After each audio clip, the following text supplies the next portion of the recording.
I was making a documentary film about the British sort of love affair with steam. And this was back in 1979, would you believe? And I came in researching trains and so on. I came across these little books. At that time, there were just these 26 little books with simple text and watercolor illustrations. And I just fell in love with them. And I thought, why has nobody ever thought about bringing these stories to life on the screen? So Wilbert Awdry, who created Thomas, or the Railway series of books, came to take part in this film I was making. And I said to him, I would love to bring these stories to life.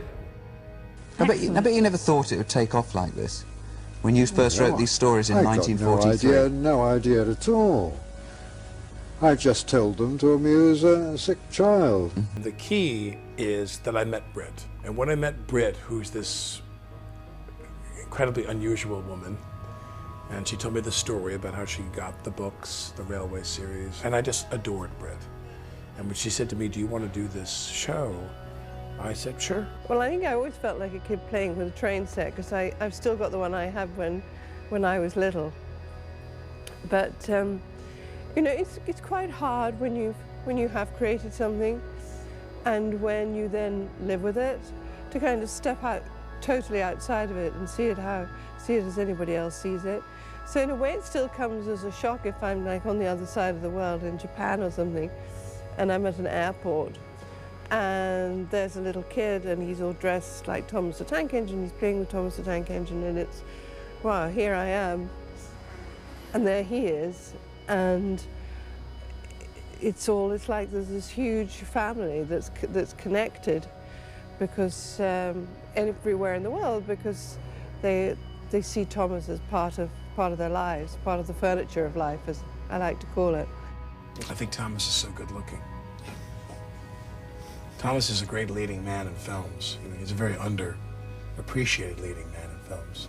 And when you see a train who, to a child, is a person, is a real living thing, as far as Thomas is concerned, who is in a dilemma, and he tries everything he possibly can to get himself out of that dilemma, and comes out smiling on the other end. That children remember that. Children are extremely astute and smart. As somebody was saying to me, a child is not a child, they're just a small person.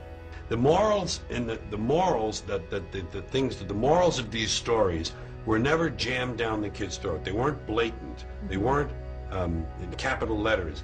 They were gently massaged into the framework of the show. One of Thomas's goals was to see the world. And Rev W. Awdry, he helped start that journey.